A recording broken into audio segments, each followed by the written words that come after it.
मैं इसीलिए स्टार्ट कर देती हूँ। सेम है। चलिए बच्चे अब ये स्टार्ट करती हूँ। मैं बैठ जाऊँ? बैठ जाइए। मैंने आपको जो पहले जो मैंने आपको उसके अंदर पढ़ाया है, मैंने शुरू की 5-6 वीडियोस के अंदर बनी हुई है, उसमें ये तक बताया मैंने मल्टी स्टेज के गेन तक के बारे में बताया है। गेन को मैं इन शॉर्ट आपको बताऊंगी। अब तक आप जो पढ़ते आ रहे थे, जो आप पढ़ते आ रहे थे वो आप ये पढ़ते आ रहे थे single stage multiplier, single stage amplifier. Amplifier आपको बताया था ट्रांजिस्टर को आप फॉरवर्ड बाइस और रिवर्स बाइस कनेक्ट करोगे तो क्या बन जाएगा, आपका एम्पलीफायर का काम करेगा। लेकिन अगर आप फॉरवर्ड में करोगे कनेक्ट तो क्या बन जाएगा, स्विच। कौन सा स्विच, ऑन स्विच। और जब आप रिवर्स बाइस कनेक्ट करोगे तो वो बन जाएगा ऑफ स्विच। ठीक है। अब हमारा जो ये सब्जेक्ट था पहले वाला ईसीडी था। ठीक है। अब इसके अंदर क्या है आपका ईडीसी।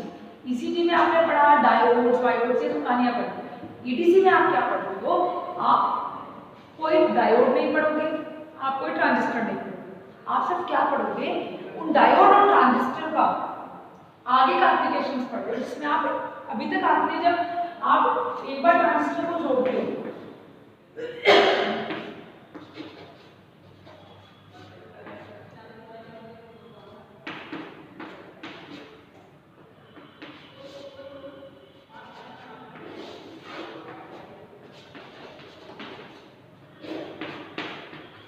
याद है,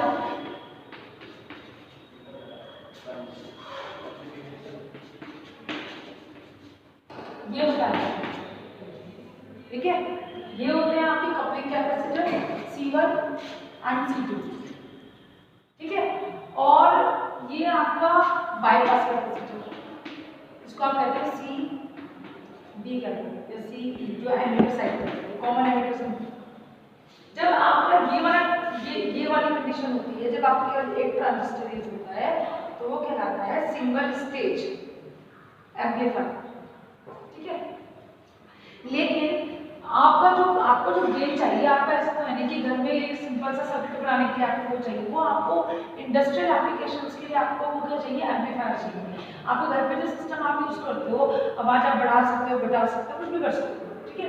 अभी आप फोन से आवाज सुन रहे हो, आपको 10 लोगों को पार्टी करनी, कुछ करनी, तो ऑब्वियसली आप सिस्टम यूज करोगे। सिस्टम का वो एम्पलीफायर जो बूस्टर लगे रहते हैं वो आवाज को बढ़ाएंगे। तो उस एम्पलीफिकेशन के लिए सिंगल स्टेज तो कभी भी कामयाब नहीं है। ठीक है।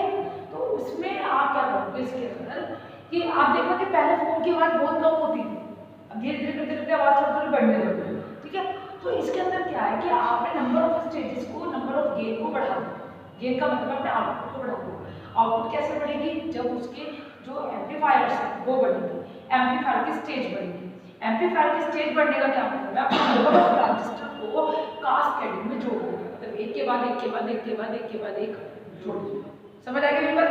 जब आप एक से ज्यादा, सॉरी 2 से ज्यादा, ठीक है, एक स्टेज एम्पलीफायर की single stage amplifier, 2 stage 2 stage amplifier, उसके बाद में 2 से ज्यादा में 3 4 5 6 7 अप टू n, ये आपको क्या होगा, मल्टी स्टेज एम्पलीफायर, मल्टी। ठीक है, MULTI, मल्टी स्टेज एम्पलीफायर। तो अभी आपको शुरू में एम्पलीफायर आपके क्या क्या हो सकते हैं, उनका गेन क्या होगा वो मैं बता चुकी हूँ। गेन क्या होता है, जैसे आप परसेंटेज निकालते हैं, output upon input multiply by 100 getting your percentage and you will find out your division, ऐसे ही होता है। तो गेन हमेशा वही होता है, आउटपुट अपॉन इनपुट। आपको आउटपुट पे क्या मिला, आपको आपके नंबर आए 80, इनपुट कितनी थी, पेपर कितने का था, 100। ठीक है, आउटपुट मल्टीप्लाई बाय 100, 50% मार्क्स। समझ आ गया, गेन हमेशा यही होगा। ठीक है। तो यहाँ पे हम इसी तरह हम क्या करेंगे, इसमें हम क्या करेंगे, इसी तरह और ट्रांजिस्टर को जोड़ते चले जाएंगे। देखो जैसे मैं इसको ब्लॉक डायग्राम से रिप्रेजेंट कर रही हूँ, सिंगल स्टेज आप कहते हो एम्पलीफायर 1, यहाँ इनपुट V1। ठीक है, उसके बाद में यहाँ इसकी आएगी आउटपुट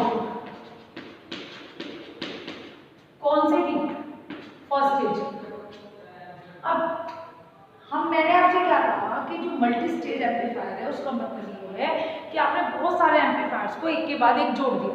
उस एक के बाद एक जोड़ने की जो टेक्निकल टर्म है, जो आप बोलोगे, जो आप लिखोगे, वो होती है कास्केडिंग। क्या होती है? सब बता रहे हैं, कास्केडिंग।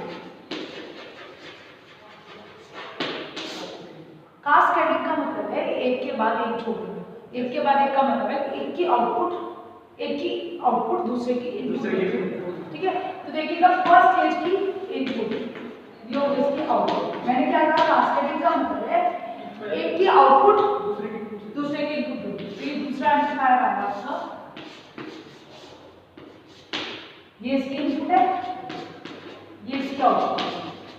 ठीक है, ये B input second, B output second, amplifier 2, amplifier 1, इसकी आउटपुट इसकी इनपुट से जुड़ी।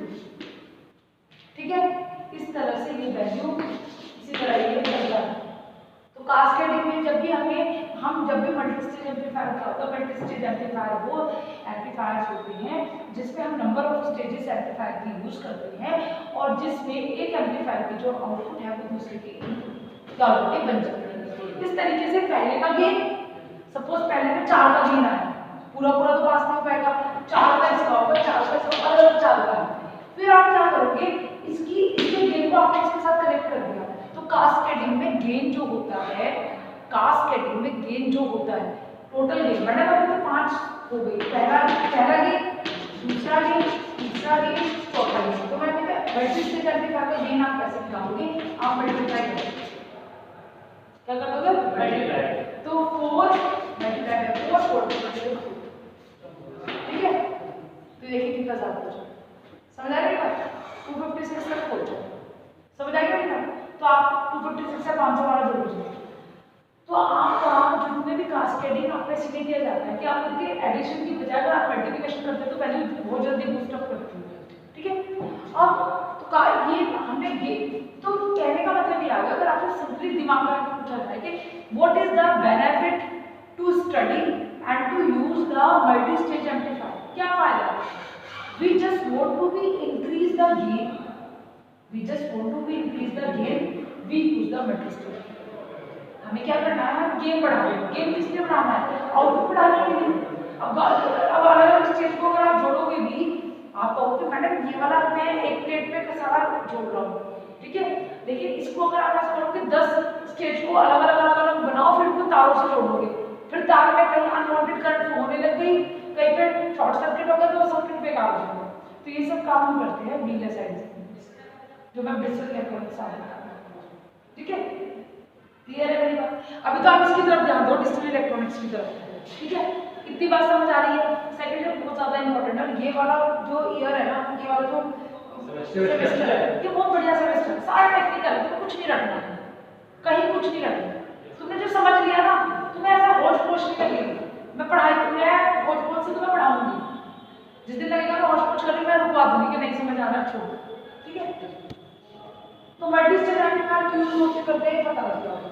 गेन को दिखाने के, वैसे तो देखो वोल्टेज जो गेन होता है वो दो सेम पैरामीटर्स का रेशो होता है, आउटपुट वोल्टेज और इनपुट वोल्टेज। तो वोल्टेज, इनपुट वोल्टेज और आउटपुट वोल्टेज दोनों की यूनिट क्या होगी? यूनिट वोल्ट ही होगी, वोल्ट से वोल्ट कट जाएगा। तो जो वोल्टेज गेन की यूनिट है वो नहीं, कुछ भी नहीं है, लेकिन ऐसा तो हो नहीं सकता खाली नंबर में दे दो। अगर खाली नंबर दूंगी, जैसे मैंने कहा पहले स्टेज का गेन 40 है, फिर 30 है, फिर 40 है, अगर मैं ऐसे कहूँगी तो ये होगा ऐड। लेकिन ऐसा कभी भी नहीं होता, मैंने कह दिया कि इसका गेन 20 है, उसकी भी यूनिट होगी, इसकी यूनिट आपकी दो हो सकती है, एक तो होती है आपकी नेपर्स, ठीक है, नेपर्स, और एक होती है आपकी डेसिबल्स। कितने डेसिबल का गेन है? ये नेपर्स, समझ आ रही है? ये गेन की यूनिट होती है। ये मैं इसको मैंने पूरी वीडियो बहुत बढ़िया तरीके से बनाऊंगी, इसको आपको देखना चाहिए। समझ आ गई? ये बन चुका है, ये बहुत दिन पहले बन चुका है, मतलब अभी जब स्टार्ट हुआ। मैं आपको उसके आगे का बता रही हूँ, आज देख लीजिएगा प्लीज। इसमें मैंने ये भी बताया कि गेन अगर बढ़ता है तो कितने डेसिबल्स बढ़ता है। अगर आप कितना गेन बढ़ाओगे, आपको बहुत बड़े तरीके से समझा रहा है। आप सिर्फ मेरी वीडियो को एक बार देख के फिर अपने जब बुक में जंप कर जाएगा। तुम्हारे पास बुक तमाशे छोड़, ठीक है ना? दोनों साथ में। हाँ बस ठीक। फिर मैंने एक इसमें बताया हुआ है रिलेशन पावर और वोल्टेज गेन के बीच में रिलेशन बताया हुआ है, ठीक है? जब हम पावर गेन निकालते हैं तो 10 से मल्टीप्लाई करते हैं, जब वोल्टेज गेन करते हैं नहीं, एक में 20 से होता है। मैं भी पूरी बात बताऊंगा, आप इसमें देखना, ठीक है? मैंने कपलिंग के बारे में बताया है कि कपलिंग कैसे होती है। अब इसमें मैं आपको बता रही हूँ कपलिंग क्या होती है, ये मैं बता देती हूँ। मैंने कपलिंग भी टाइप्स ऑफ कपलिंग नहीं, टाइप्स ऑफ कपलिंग बता दी। चलिए टाइप्स ऑफ कपलिंग बता दीजिए। विद्यार्थी स्कूल रख लो, टाइप्स ऑफ कपलिंग समझा देती हूँ, स्टार्ट हो जाती है।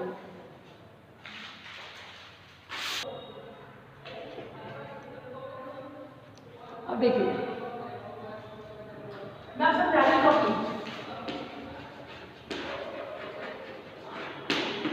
मैं इसको करके एक वीडियो पहले ऑलरेडी मैंने आपको लास्ट वीडियो में बताया था, कपलिंग का मतलब होता है जोड़ना, ठीक है? अब ऐसा नहीं है कि आप एक सर्किट को एक ट्रांजिस्टर के स्टेज को दूसरे के ट्रांजिस्टर स्टेज से डायरेक्टली कनेक्ट कर दोगे, ऐसा नहीं होगा, ठीक है? क्या पता हमें कितनी रेजिस्टेंस चाहिए, क्या पता हमें कितनी कम करंट चाहिए, ज्यादा करंट चाहिए। तो यहाँ पे हम क्या करते हैं कपलिंग को जोड़ने के लिए एक चीज को एक स्टेज को दूसरी स्टेज से कनेक्ट करने के लिए हमें क्या जरूरत पड़ती है? कपलिंग की जरूरत पड़ती है। जो इसमें डिवाइसेस यूज करते हैं, जो कंपोनेंट्स यूज करते हैं, उनको बोलते हैं हम कपलिंग डिवाइसेस, ठीक है? देखो इसमें ना एक दो चीजें हैं, मैं आपको बोल देती हूँ, ठीक है? कपलिंग की जरूरत क्यों पड़ती है, जब आप उसको देखोगे आपको तो भी समझ आ जाएगा, फिर भी बता देते हैं। कपलिंग क्या है? मल्टी स्टेज एम्पलीफायर में एक स्टेज को अगले स्टेज से जोड़ने के लिए जिन डिवाइसेस का यूज किया जाता है उनके लिए डिवाइसेस का प्रयोग किया जाता है, क्योंकि पहले स्टेज की एसी आउटपुट को अगले स्टेज की एसी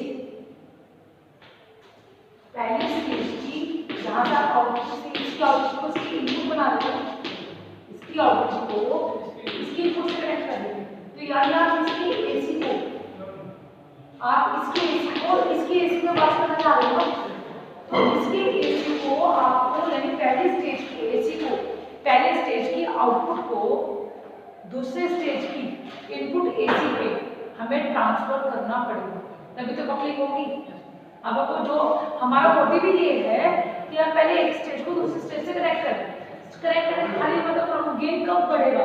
जब आप पहले स्टेज की वैल्यू को दूसरे स्टेज में पूरा पास करें, समझ आई मेरी बात? तो जब हम पहले स्टेज की एसी आउटपुट को अगले स्टेज की इनपुट में ट्रांसफर करने के लिए हमें किसकी जरूरत पड़ती है? कपलिंग डिवाइसेस की, ठीक है? और जोड़ने को कहते हैं हम कपलिंग। कपलिंग का मतलब क्या? जोड़ना। कपल्स होता है क्या? कपल का होता है दो लोगों के बीच में कोई रिलेशन, ठीक है? फिर दोनों स्टेज की डीसी बाइसिंग को पहले स्टेज की तो एक पहला तो 2.5 GB हो गया है, 2 GB हो जाएगा, मतलब कि आप कोई दिक्कत नहीं है। पहले स्टेज की एसी को दूसरे स्टेज पे पास करना, लेकिन डीसी को हम हमेशा क्या कहते हैं कि वो कभी भी एक स्टेज की डीसी दूसरे स्टेज की डीसी को कभी भी डिस्टर्ब नहीं करनी चाहिए। तो दोनों स्टेज की डीसी बाइसिंग को हमेशा अलग रखना, ये काम भी किसका है? कपलिंग डिवाइसेस, ठीक है? अभी बताऊंगी, ये तुम पढ़ चुके हो, लेकिन कहाँ से कनेक्ट होगा तो मैं आपको बताऊंगी, लास्ट में मैंने बताया। तो दोनों स्टेज की डीसी बाइसिंग को अलग रखने के लिए, अर्थात यदि दो एम्पलीफायर्स को बिना कपलिंग डिवाइसेस के जोड़ा जाए तो वो एक दूसरे के डीसी बाइसिंग को क्या कर देंगे? डिस्टर्ब कर देंगे, यानी उसके ट्यूब पॉइंट को ऊपर नीचे। अब मुझे तो जरूरत है, मैंने कहा ट्यूब पॉइंट मुझे बीच में रखना है, तो मेरा पहले से ही करंट और वोल्टेज की वैल्यू फिक्स है, लेकिन मैंने अगर डीसी इस स्टेज की डीसी भी पास हो गई एसी के साथ में, तो हो सकता है करंट नीचे पहुंच जाए, ठीक है? करंट और वोल्टेज की वैल्यू कम हो जाए या ज्यादा हो जाए। तो कम और ज्यादा ऑक्सीडेंट हो या तो कट ऑफ में काम करेगा या सैचुरेशन में काम करेगा, वहां तो एम्पलीफायर की तरह थोड़ा सा काम करेगा। तो मुझे क्या फायदा होगा मल्टी स्टेज एम्पलीफायर के? कुछ भी नहीं। मल्टी स्टेज एम्पलीफायर तो काम ही नहीं करेगा, और ऑन ऑफ के लिए मैं इतना बड़ा काम क्यों करूंगी? खाली स्विच बनाने के लिए मैं मल्टी स्टेज ट्रांजिस्टर का क्यों यूज करूं? आने की बात समझ। तो आपको कपलिंग की जरूरत क्यों पड़ती है?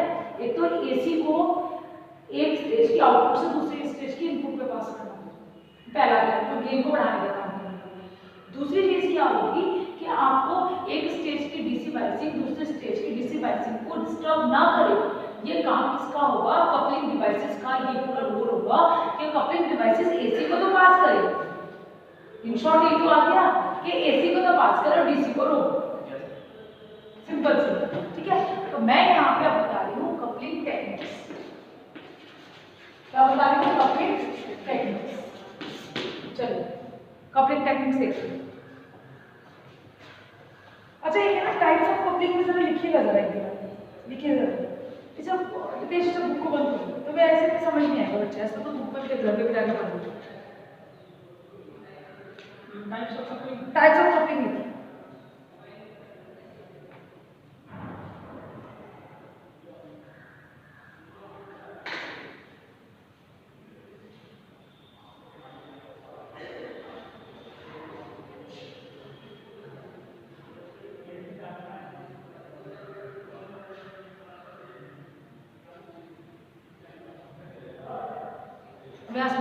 बहुत बढ़िया है, तुम्हें इतना बढ़िया इंटरेस्ट आएगा, तुम्हें लगेगा कि एसी करना चाहिए।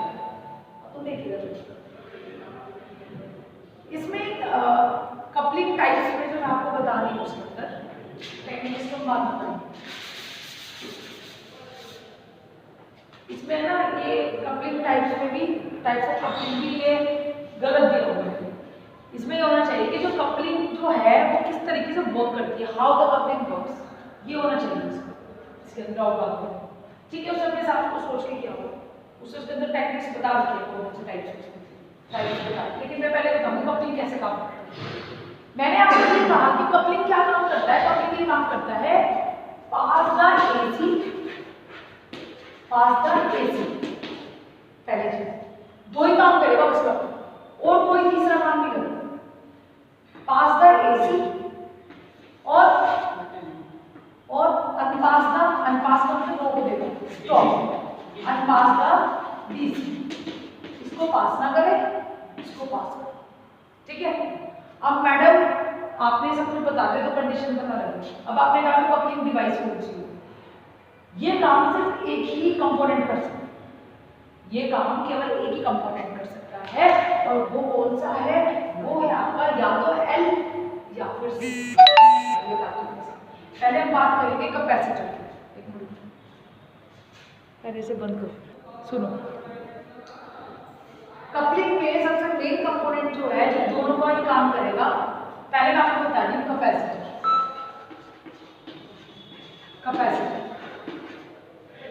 कैपेसिटर क्या करता है? मैंने आपको इलेक्ट्रिकल में बताया था, कैपेसिटर किस पे काम करता है? एसी, ठीक है। कैपेसिटर एसी पे काम करता है, याद रखिएगा। इसका जो रिएक्टेंस है Xc = 1/ओमेगा c, और ओमेगा की वैल्यू क्या आती है? 2 पाई है, ठीक है। 1/2 पाई, ठीक है, यही होता है। तो आपको ये पता लग गया कि कैपेसिटर वहां काम करेगा जहां पे फ्रीक्वेंसी होगी, हाँ या ना? कैपेसिटर वहां काम करेगा जहां पे फ्रीक्वेंसी होगी, तो जहां पे फ्रीक्वेंसी नहीं होगी वहां पे कैपेसिटर काम नहीं करेगा। तो जो कपलिंग टेक्निक्स में, टाइप्स ऑफ कपलिंग में, कपलिंग के लिए सबसे बेस्ट एग्जांपल है कैपेसिटर, क्योंकि एसी पे फ्रीक्वेंसी होती है। Changing cycle per second is known as a frequency. Changing cycle per second is known as frequency. तो यानी ये AC को तो पास कर देगा पास। अब चले DC में।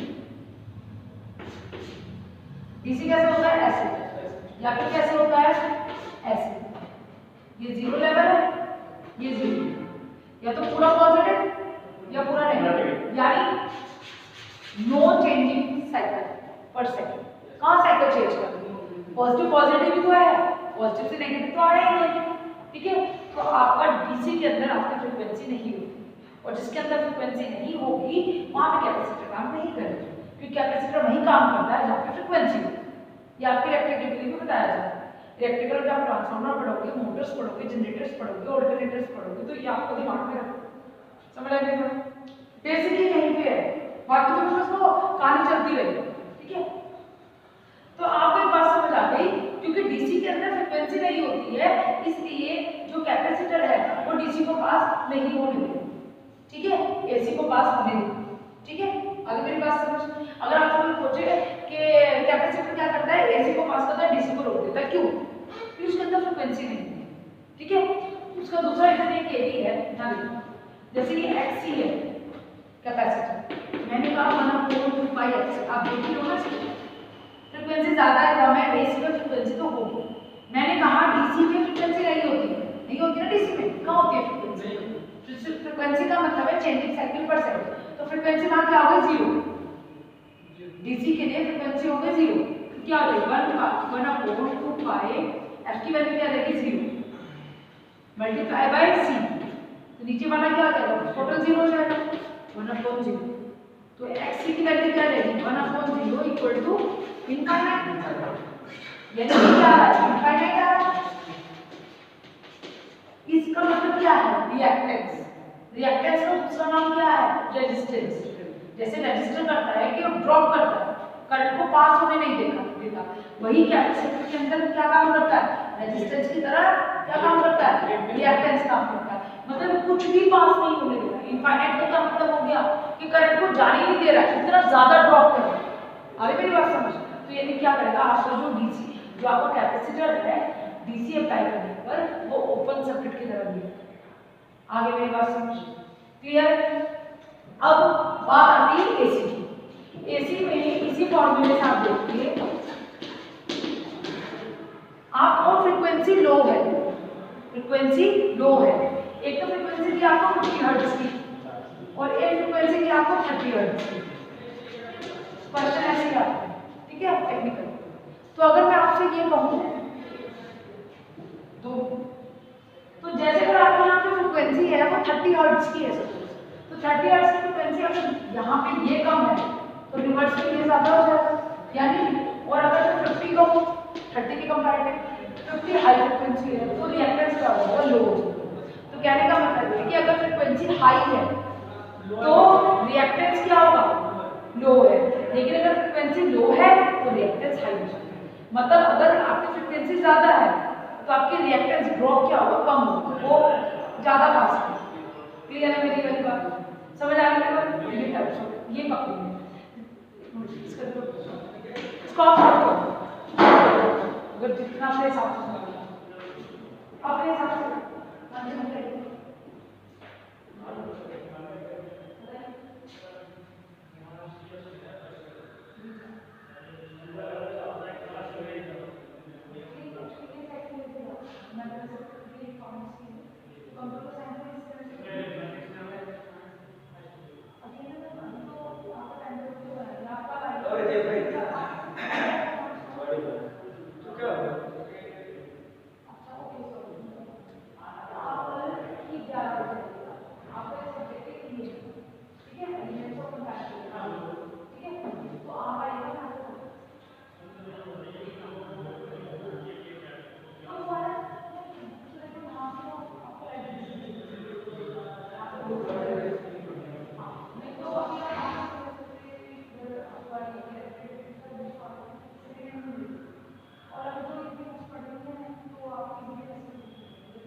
एक चीज और बतानी है, किसको करो पढ़ो।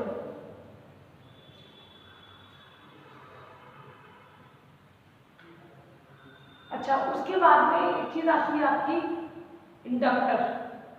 इंडक्टर भी तो फ्रीक्वेंसी पे काम करता है ना? यहाँ सुनो भाई, इंडक्टर तो फ्रीक्वेंसी पे काम करता है, उसी का तो फॉर्मूला है XL = 2 पाई FM। XL = तो है बच्चे, इसकी रिएक्टेंस का फॉर्मूला क्या है? 2 पाई FM। इंडक्टर का मतलब क्या हो गया आपकी भाई, कॉइल से हो गया। आप इंडक्टर क्या है, आपने क्या किया, एक कॉइल को ऐसे से लपेट दिया, कंडक्टर को तो क्या एक कॉइल कर दिया, उसको एक इंडक्टर क्या देते हैं, ठीक है। तो कॉइल, इसी से हमारा ये काम है कि कपलिंग के अंदर अगर आप कैपेसिटर से आपका काम नहीं चल रहा है तो आप क्या करोगे, ट्रांसफार्मर यूज करोगे। ट्रांसफार्मर भी वही चीज है इंडक्टर, और ट्रांसफार्मर किस कौन से प्रिंसिपल पर काम करता है, इलेक्ट्रोमैग्नेटिक इंडक्शन प्रिंसिपल, विद्युत चुंबकीय प्रेरण, जो केवल किस पे काम करता है, एसी पे काम करता है। डीसी पे तो काम कर ही नहीं सकता, क्योंकि जब तक फ्रीक्वेंसी नहीं चेंज होगी तो वहाँ इंडक्शन नहीं होगा, इंडक्शन नहीं होगा तो चेंजिंग साइकिल पर सेकंड नहीं होगी। ये सारी कहानी आपको पहले से पता है। D = A आपका नहीं होगा, और D = नहीं होगा तो आपका ये ट्रांसफार्मर काम कर ही नहीं सकता। जब तक आपकी फ्रीक्वेंसी फ्लक्चुएशन नहीं होगी तब तक वहाँ पे इंडक्शन प्रिंसिपल काम कर ही नहीं पाएगा। ये मैं पूरा बता चुकी हूँ आपसे। कल जब आप पढ़ के आओगे तो सिर्फ आप ये पढ़ के आना कि कैसे ट्रांसफार्मर कैसे वर्क करता है, वो इंडक्शन प्रिंसिपल क्या है, तो ट्रांसफार्मर में आपका एक तो आपका कपलिंग टेक्निक्स में एक आपका कैपेसिटर आ गया और एक आपका क्या आ गया, ट्रांसफार्मर। इंडक्टर से ट्रांसफार्मर चला है, ठीक है। इंडक्टर से आप कॉइल्स का सर्किट लेते हो, ट्रांसफार्मर लेते हो क्या, ठीक है। तो इसके अंदर हम क्या करते हैं कपलिंग टेक्निक्स में, दूसरा हमारा आता है ट्रांसफार्मर। ट्रांसफार्मर एक ऐसी आपकी डिवाइस है जो इलेक्ट्रोमैग्नेटिक प्रिंसिपल पे काम करती है। आपको सिर्फ इतना ही है, उसका जो डिटेल है ना कि कैसे कर रहा है क्या नहीं कर रहा है वो आप पहले से पढ़ चुके हैं, लेकिन मैं इसलिए कह रही हूँ कि आप एक बार से पढ़ लो ताकि आगे वो सारा वही यूज हो, ठीक है। तो इसके अंदर क्या है कि आपका जो कपलिंग टेक्निक्स में जो ट्रांसफार्मर है वो इलेक्ट्रोमैग्नेटिक प्रिंसिपल पे काम करता है, वो डीसी पे काम नहीं करता, एसी पे ही काम करता है। डीसी में फ्रीक्वेंसी नहीं होती, ठीक है। तो ट्रांसफार्मर कभी इस पर बात कर ही नहीं पाएगा, ठीक है। अब मैं आपको बता देती हूँ, अब इन दो को यूज करके, इन दो रजिस्टर तो आएगा ही आएगा, ठीक है, रजिस्टर तो आएगा ही आएगा। तो कैपेसिटर इंडक्टर के कॉम्बिनेशन में आप आर को यूज करते हैं, तीन टेक्निक यूज करते हैं। एक तो है आपकी कपलिंग टेक्निक या टाइप ऑफ कपलिंग,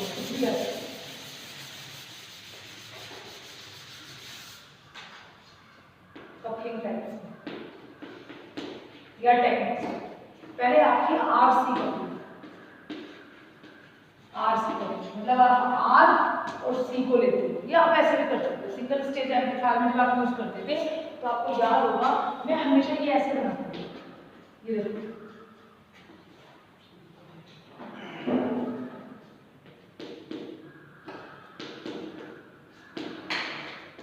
ये याद है, तो ये तो सी हो गया और ये आर हो गया, ठीक है।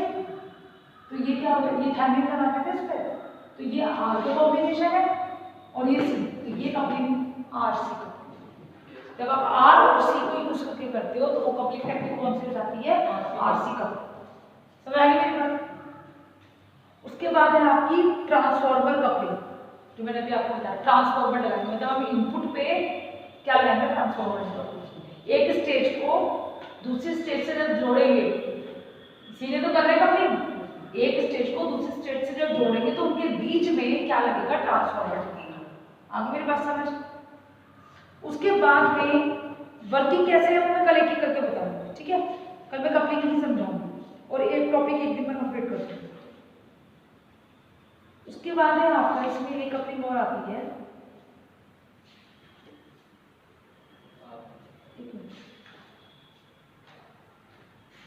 बहुत बढ़िया, मतलब बहुत बढ़िया है जो भी।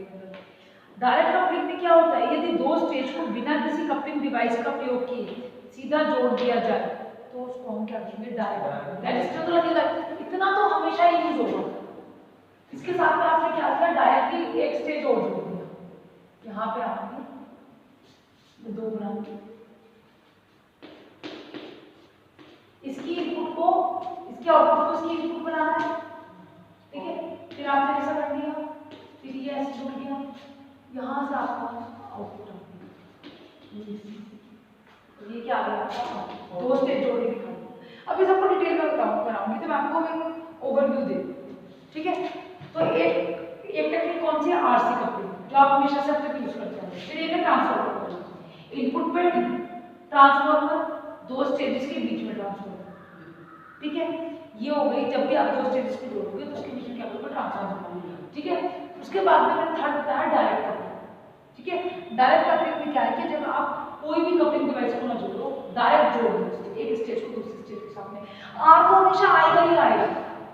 आर का मैंने आपको बताया था कि ऐसा क्यों होता है। ट्रांजिस्टर जो है, ट्रांजिस्टर आप खाली थोड़ा ना जोड़ोगे, कुछ तो कनेक्ट करोगे ना, उसके डीसी उसकी करंट और वोल्टेज को बीच में फिक्स करने के लिए आपको ड्रॉप तो करना पड़ेगा ना कुछ ना कुछ, वहाँ पर रजिस्टर यूज, ठीक है। अब उसके बाद में कहानी क्या आती है कि मैम 3 कपलिंग टेक्निक पढ़ने की क्या जरूरत है, तीनों काम तो एक ही कर रही है। देखिए हर एक किसी का गेन और फ्रीक्वेंसी रिस्पॉन्स डिफरेंट है, तो हमें कहाँ पे, क्योंकि देखो ट्रांसफार्मर की कॉस्ट भी ज्यादा हो जाएगी, आरसी कपलिंग में क्या यूज हो रहा है, आर और सी यूज हो रहा है, ठीक है। लेकिन अगर आप ट्रांसफार्मर कपलिंग में जाओ तो ट्रांसफार्मर में आपका इनपुट पे भी ट्रांसफार्मर यूज हो रहा है, और कपलिंग दो टेक्निक्स के दो स्टेजेस के बीच होगी, आपका क्या यूज हो रहा है, ट्रांसफार्मर यूज हो रहा है। तो आपका ट्रांसफार्मर किससे बनेगा, कॉपर से बनेगा, ठीक है। तो वहां तो आपकी कॉस्ट भी तो बढ़ गई ना, ट्रांजिस्टर प्लस ट्रांसफार्मर, कॉपर तो महंगा है ना, तो वो कॉस्ट भी तो बढ़ गई आपकी, साइज भी बढ़ गया। तो आपको कहाँ पे किस चीज की जरूरत है, कैसे फ्रीक्वेंसी रिस्पांस की जरूरत है, कैसे गेन की जरूरत है। पहले आप एक पे जंप किया, वहां पे कुछ ड्रॉबैक थे, फिर आपने नेक्स्ट पे जंप किया कि अगर हम कमर्शियल पर्पस के लिए लेके जाए तो हमें ये काम नहीं कर पाएगा, फिर आपकी दूसरी टेक्निक है, फिर आप कहेंगे बिल्कुल सिंपल टेक्निक जहाँ पे हमें बिल्कुल ही ना कर आपको कोई चीज चाहिए तो वहाँ पे आई मेरे पास समझ, ये काम है। तो कल मैं आपको बताऊंगी आरसी कपलिंग, इसके मेरिट डिमेरिट, वर्किंग और इसका फ्रीक्वेंसी कम, ठीक है। अगर आपने ये अच्छे से समझ लिया तो आपको प्रैक्टिकल करने में, क्योंकि अभी तो फैब्रिक तक का टाइम है, अभी धीरे धीरे सब्जेक्ट लगता है, फिर जैसे भाई ये अलाउड करेंगे तो खोलने का पूरा प्रॉपर बिल्डअप है, 20 जनवरी के आसपास सब कुछ पूरा खुल जाएगा, ठीक है। फिर अपना 1 दिन में रख के, 2 दिन में रख के, 15 दिन में रख के अपना आराम से वहाँ बनाना, लेकिन पहले उसके लिए आपको उसका ज्ञान होना बहुत जरूरी है। खाली से वहाँ पे जाके खड़े हो गए तो आपको कितनी भी नहीं समझ आती। अब जैसे मैंने बताया कि ये मल्टी स्टेज है, अगर मैं जाकर किट को कटा दूँ तो हमारा सिर्फ टाइम पास करने वाली बात है, मैंने तो लेक्चर ले लिया, वो वाली चीज़ है। तो जब तक आपको सामने बताओ कौन सा सब्जेक्ट कैसे, जब तक आपको हमेशा बता दूँ, दिन में 3 बैच हो गए मेरे पढ़ाते हुए यहाँ कंटिन्यूस, स्वप्निल वाला, इधर वाला, प्रशांत होगा, उससे पहले मैंने पढ़ा। मैं चाहती हूँ जो बच्चा पढ़े ना तो वो ऐसे पढ़े कि वो, मैंने कहा 2 स्टेज बनाओ, आरसी कपलिंग से बनाओ, तो फटाफट सर्किट बना के दे दो, तो सर्किट समझ आ जाता है तो कहानी पार्ट सारी समझ आ जाती है। तो फिर आपको वहाँ पे वो सर्किट समझ आता है, तो सर्किट खोल के भी देखोगे ना, मुझे कोई प्रॉब्लम नहीं, सरकारी काम है, देखो खोल के समझ आएगा कि क्या चल रहा है। लेकिन अगर आपको इनका नहीं पता तो वहाँ क्या समझोगे। तो मैं हमेशा कहती हूँ कि पहले आपको यहाँ का ज्ञान होना बहुत जरूरी है, समझ आएगा बेटा। तो more than enough for today, we will continue tomorrow with the topic RC. ये बुक ले लो, कोई एक बुक किस टाइम चाहिए,